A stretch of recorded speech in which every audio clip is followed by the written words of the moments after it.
warahmatullahi wabarakatuh. Perkenalkan, nama saya Dinar Oktavia Syafitri dengan NIM 141442548 dari Program Studi Hubungan Masyarakat dan Komunikasi Digital kelas A.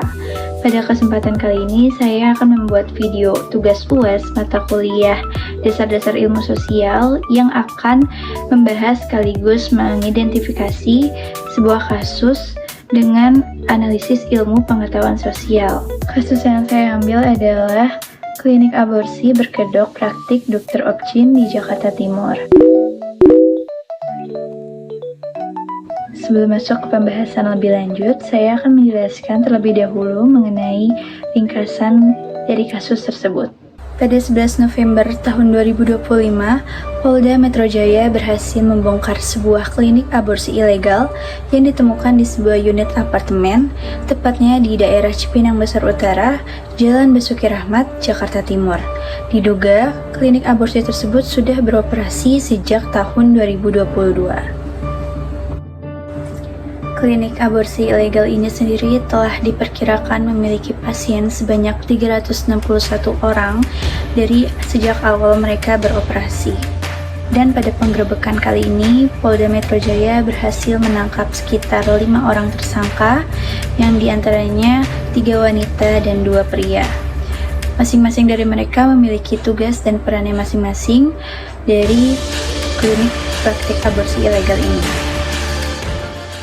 Dokter yang melakukan praktik aborsi ilegal ini adalah seorang lulusan SMA yang sama sekali tidak memiliki pengalaman di bidang kesehatan dan medis.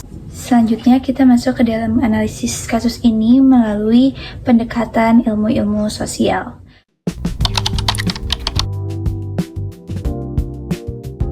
Yang pertama ada dari pendekatan ilmu sosiologi. Di masyarakat, bagi kita tidak asing lagi dengan kata-kata stigma sosial, yaitu sebuah pandangan dari masyarakat terhadap seseorang atau individu yang bisa mengakibatkan ke mental dan juga fisik seorang individu.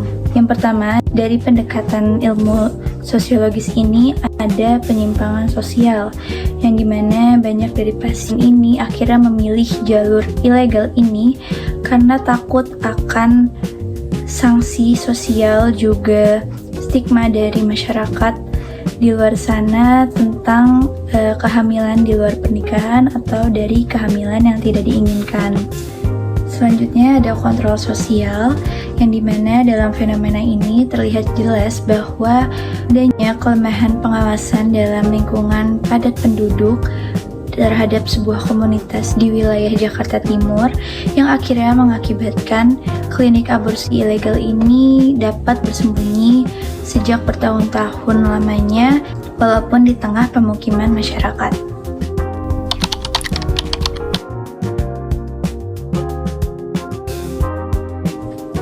Lalu di nomor 2, kita menganalisis kasus ini dari pendekatan ilmu hukum. Fenomena dari kasus ini jelas merupakan sebuah pelanggaran dari Undang-Undang Kesehatan di Indonesia. Di Indonesia sendiri, aborsi itu dilarang kecuali memang dalam keadaan darurat medis atau korban dari pemerkosaan.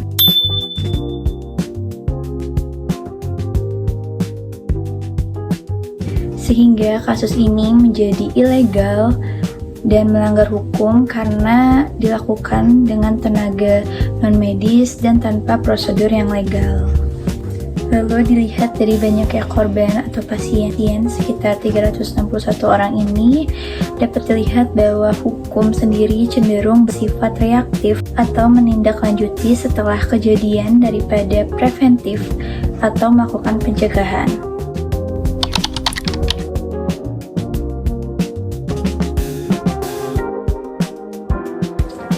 Lalu yang ketiga ada pendekatan dari ilmu ekonomi.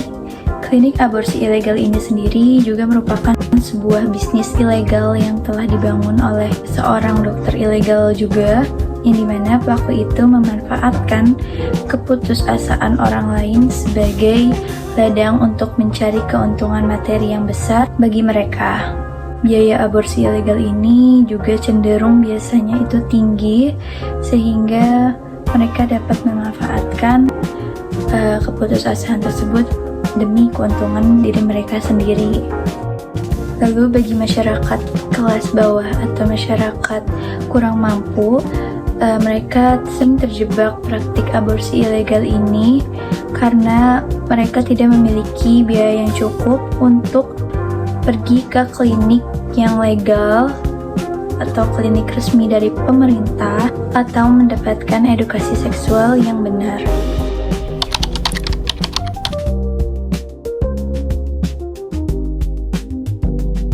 Selanjutnya kita masuk ke dalam analisis pendekatan ilmu psikologi.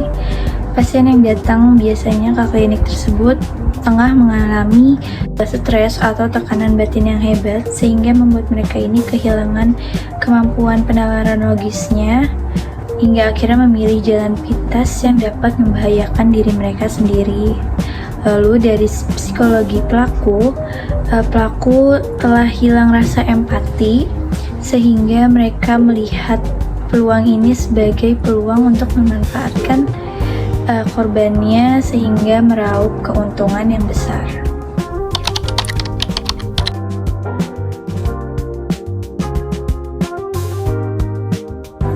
Selanjutnya kita masuk ke dalam aspek-aspek yang bermasalah dari kasus ini. Yang pertama itu ada aspek sosial. Aspek yang bermasalah ini adalah stigma sosial yang akhirnya mengakibatkan seseorang atau individu mengambil langkah yang buruk bagi dirinya sendiri. Contohnya di dalam kasus ini yang akhirnya para korban memilih untuk pergi ke klinik aborsi. Lalu dari aspek hukum, di mana klinik aborsi ini telah melanggar hukum, yaitu Undang-Undang Kesehatan yang bertentangan dengan kelegalan dalam praktek aborsi. Lalu praktik aborsi ilegal ini juga telah melanggar hak asasi manusia, di mana bayi atau janin yang tidak bersalah harus menanggung akibat dan juga resikonya.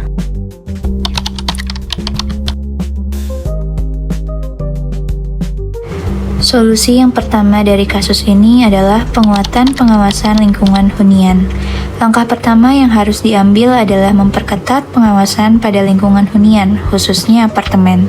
Berkaca dari kasus di Jakarta Timur, privasi yang tinggi di apartemen seringkali disalahgunakan untuk kegiatan yang melanggar hukum. Oleh karena itu, pengelola gedung wajib meningkatkan koordinasi dengan pihak kepolisian dan pemerintah setempat. Perlu ada aturan yang lebih tegas bagi penyewa unit, serta kewajiban bagi pengelola untuk memantau aktivitas yang mencurigakan, seperti keluar masuk tamu dalam jumlah yang tidak wajar pada jam-jam tertentu. Selain itu, sistem keamanan tidak boleh hanya fokus pada area gerbang saja, melainkan juga harus memastikan bahwa setiap unit digunakan sesuai dengan fungsi hunian yang semestinya, bukan sebagai tempat praktik medis tanpa izin. Lalu solusi yang kedua adalah penyediaan layanan konsultasi yang resmi dan aman. Solusi yang kedua adalah memberikan akses yang lebih luas bagi masyarakat untuk mendapatkan layanan konsultasi kesehatan yang resmi, aman, dan terpercaya.